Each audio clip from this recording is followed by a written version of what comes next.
and make it interesting. Immigration reform. Lindsey Graham is presenting before the president some legislation including a national ID card, and I wonder what your feelings were on that. Thank you. Who's up? I don't know. Let's see, card 10. You're up. Well, first of all, like I said earlier, immigration, we need to reform the whole immigration process, so I won't go through that again. But you know, as far as another national ID, I'm not sure we need another national ID. You know, we weren't supposed to use the Social Security numbers for what they're used for right now. We can solve immigration reform without a national ID. Thank you.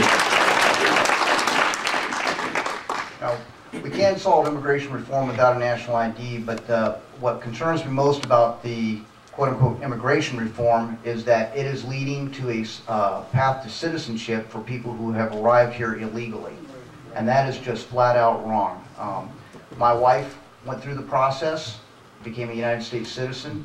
Anybody else who wants to come here and live must enter legally and go through the appropriate process.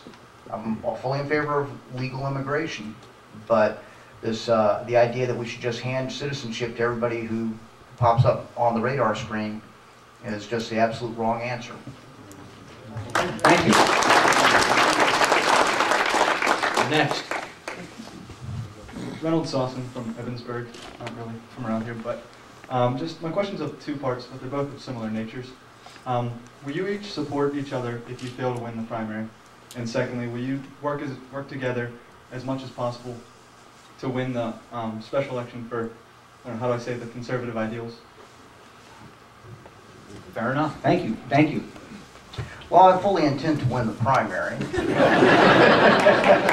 And I think there's somebody else with the same thoughts. Yeah, and I wish Tim all the best in his fight with Mr. Kritz.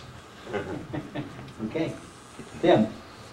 I think that with the national attention that is placed on the special election, you know, I certainly appreciate that bill. I too intend every intention to win the primary. I think it's an important race, and I think whoever wins the special will have a great opportunity here in November. But I can tell you, you know, should I not win the primary, I would be happy to support Bill in the general election. Okay, who's next? Mike Myers. On Freeport. First, my one question you already answered about card check. Second question is, where do you stand on unions within the government and the burden that it puts on the taxpayers? Excellent question. Unions in the federal, when you look at the you know, the number of union membership and union membership in general, it's declining except in one place. Guess where? Government. I think unions and governments basically comes down to a conflict of interest, and I think we need to look at least limiting that, if not eliminating it. Thank you. Bill, your thoughts on unions? Really, I honestly believe there is no place for unions for government employees. One, because the government is the responsibility for enforcing laws and rules and regulations. And secondly, the government is generally not subject to all the changes, ebbs and flows in the market that we had in other industries. And I think Reagan really had the right approach when he broke the Air Traffic Controllers Union, because what we had was a group of government employees who were holding the entire United States hostage, essentially, when they attempted to strike. So whether we're talking about the various government employees, particularly federal government employees, they're the best paid, they have all the protections written into law as government employees, they don't need a union. And